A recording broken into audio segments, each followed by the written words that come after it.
Before everything fell apart, she had the world at her feet, the voice of an angel and the heart of a warrior. Millions of people looked up to Yolanda Adams, the Grammy winner, the gospel queen, and she was silently deprived of everything, but not by strangers. No, it was her closest friends and family, and what went on behind the scenes. It will leave you speechless. Yolanda Adams was more than just a vocalist. She was a spiritual force that could bring you out of your lowest points and a ray of hope. She broke down barriers and made history in the gospel music industry for decades. However, behind the accolades, the acclaim, and the elegance, there lurked a storm that none anticipated. Her voice is familiar to you, but are you familiar with her tale? We're revealing more of Yolanda's life in this video. The legal actions, the betrayals, the private conflicts with people she had previously trusted, and the sectors that attempted to keep her quiet. We're delving into the hidden incidents that almost cost her everything, as well as the reality behind the news stories.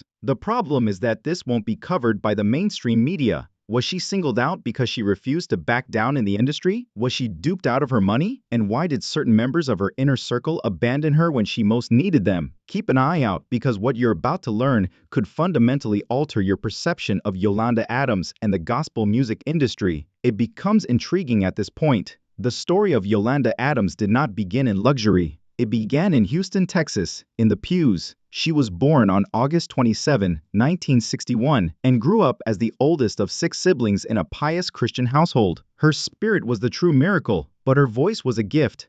By her early 20s, she was changing gospel, not just singing it. Though it didn't top the charts, her 1987 debut album, Just As I Am, broke down barriers. She didn't fit the stereotypically conservative gospel sound. Her voice combined Whitney Houston's inventiveness with Mahalia Jackson's soul. Yolanda was obviously more than just a singer. She was a force. Her album Songs from the Heart and Mountain High Valley Low started to reach the top of the charts by the late 1990s, not only in the gospel genre, but also in R&B. She was asked to sing for President George W. Bush in 2002 and even made an appearance at the Super Bowl. Yolanda Adams became the voice and face of gospel in America, appearing on primetime television and Sunday morning pulpits. However, resistance accompanies every rise. Behind the scenes, she was chastised by conventional gospel censors for becoming too commercial and mainstream. They said she diluted the faith in order to become famous in the secular world. Whispers among church circles. Pastors withdrew. The same group of people who had previously encouraged her started to doubt her commitment to the faith.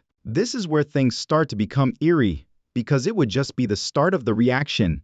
Yolanda refused to give up. She moved forth with grace, faith, and class. However, the first indications of treachery emerged throughout this ascent to fame, not only from the religious community, but also from those who would thereafter assert that they were funding her career. We must first discuss her personal life and the guy who transformed it all before delving into those startling betrayals. Tim Crawford, a former NFL quarterback, married Yolanda Adams in 1997. It appeared to be a match made in heaven at first glance. Strong, well-liked, and similarly motivated, supporters rejoiced over the union, believing that the two well-known religious leaders would only become closer. However, as we've seen with several celebrity marriages, the public's perception is rarely accurate. Although Tim Crawford was well known for his football career, his private and financial affairs began to arouse suspicions. Focused on her ministry and music, Yolanda trusted him as a financial partner as well as a husband,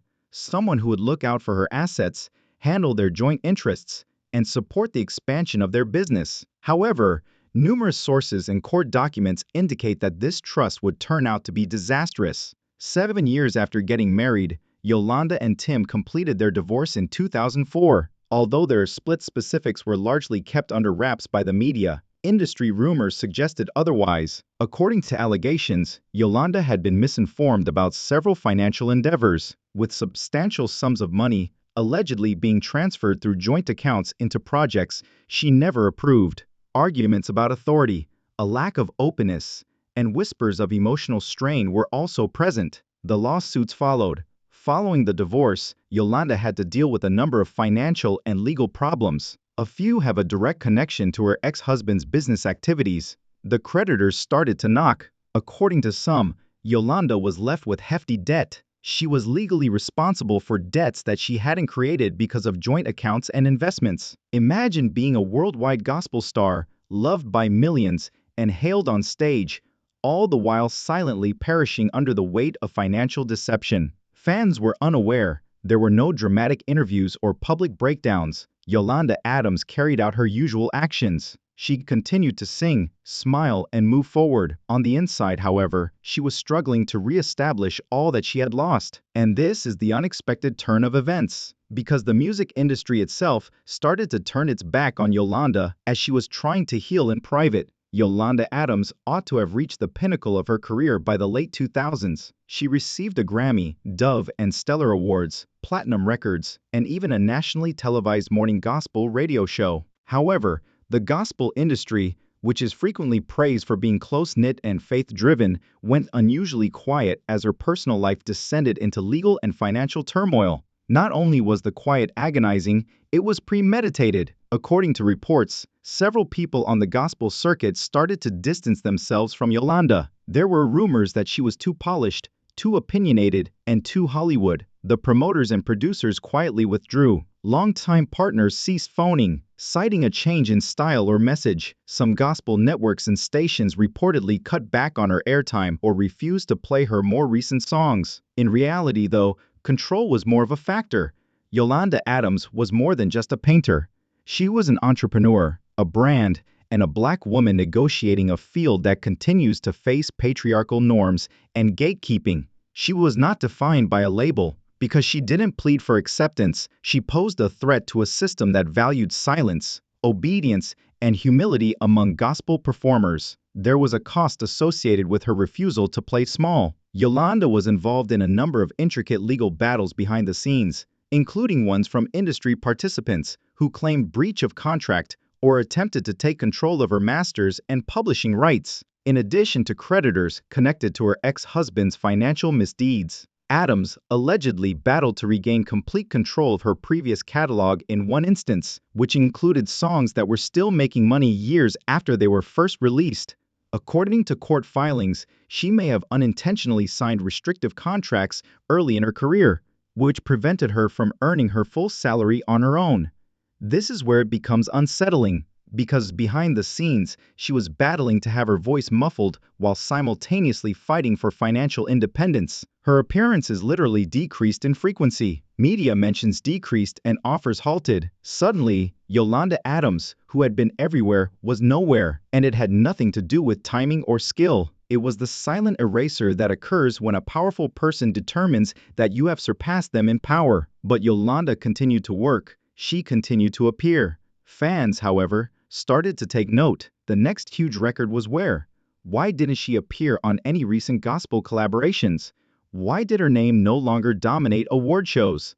The response: she was being shut out by an industry that was afraid of a woman regaining her voice and value, not because she lacked talent. However, Yolanda made an unexpected return just as it appeared that she had been permanently put out. Most people would be broken by years of financial hardship, legal disputes, betrayal, and rejection from the industry. Yolanda Adams, however, did more than simply survive. She researched, planned, and gradually created a resurgence independent of the gatekeepers who had previously attempted to suppress her. She accomplished this without uttering a single word. Yolanda adopted a different tactic: independent control, while mainstream gospel platforms mostly ignored her. To stay in touch with her audience, the individuals who meant most, she started utilizing her own platforms, social media presence, and fan following. She started looking into licensing agreements, starting her own brand experiences, and gaining ownership of her own name, image, and catalog rather than pursuing record labels.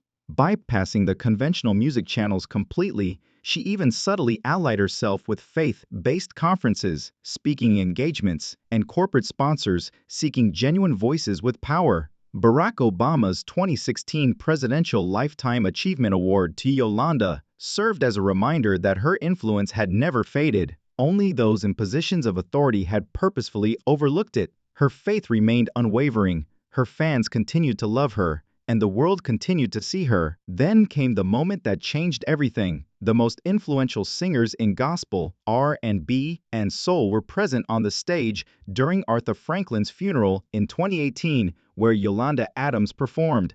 Not only was her performance of What a Friend We Have in Jesus amazing, a silent proclamation to the world, she was never gone.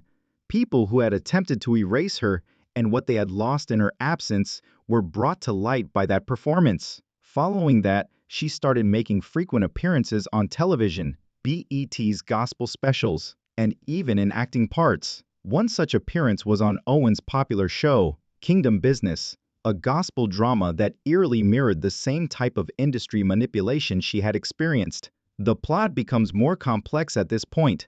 Not only did Yolanda return, but she made a statement. She returned to the spotlight on her own terms, with a purpose rather than influence. She advocated for health, education, and spiritual well-being using her position, particularly for Black women juggling trauma, faith, and celebrity. She accomplished all of this without seeking permission from anyone. However, despite her comeback, she has never publicly discussed one terrible reality. Furthermore, that silence is more powerful than any news conference could ever be. Yolanda has yet to respond to some of the queries. Why has it been more than 10 years since she released a complete studio album? Why did she no longer receive invitations on several award shows and gospel networks? Why do some gospel insiders still refrain from bringing up her name? Numerous people think that the wounds from those years of manipulation, silencing, and treachery still have deep roots, and although she has recovered publicly, the harm done behind the scenes has not yet been completely recognized. However, Yolanda, who always plays the part, maintains her poise. She doesn't mention specifics. She keeps receipts hidden. She lets her fortitude speak for itself. Even with all of her accomplishments, honors, and unquestionable skill, Yolanda Adams' narrative is still one of the most enigmatic and underappreciated in the history of gospel music. Many people agree that she has one of the best voices ever. She is recognized for having contributed to the globalization of gospel music. Nevertheless, a great deal of her trip is still concealed beneath the surface, and it's no coincidence. She was previously raised by the same system that attempted to eradicate her, not through public smear campaigns, but by industrial blackouts,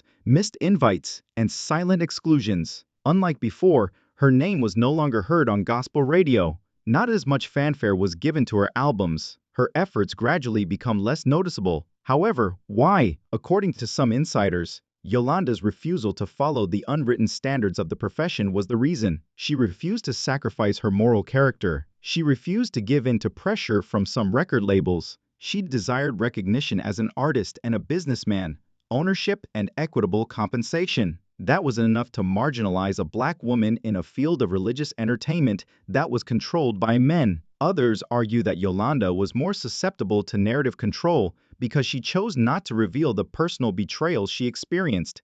Yolanda stayed silent, respectful, and private while others spoke up, performed interviews, or revealed their truth. Regrettably, in a field where perception is everything, silence frequently breeds rumors. The eerie thing comes after. Yolanda has yet to address certain issues. Why, during her prime, she vanished for almost 10 years. Why certain gospel celebrities and executives who were once close to her never openly supported her after she disappeared, and the specifics of her own financial situation amid the aftermath of her marriage and singing career. You won't find her naming names today. She has never published an expose, a tell-all, or a controversial interview.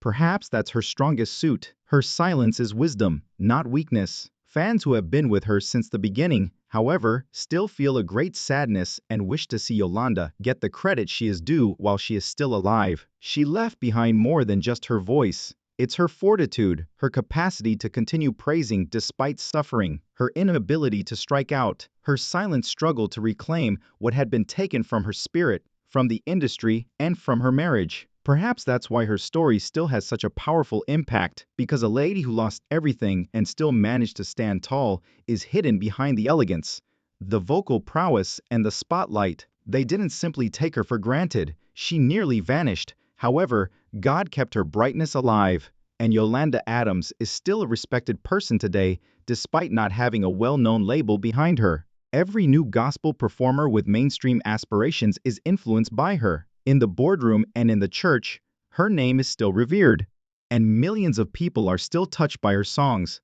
She might not appear on all billboards, even if she isn't the star of every award show. Her legacy and influence endure. We tell these stories for that reason, because silent testimonials can occasionally be the most impactful. What do you think then? Did an industry that Yolanda Adams helped create unfairly push her out? Were her private struggles exploited against her in private? Or did she just decide to leave and get her peace back? Tell us in the comments section below. We desire to speak with you. Additionally, this narrative may have inspired, moved, or changed your perspective on gospel music. We still listen to Yolanda's music late at night, so please remember to like, subscribe, and share this video with others. To ensure you don't miss another analysis of the little-known backstories of your favorite celebrities, turn on alerts.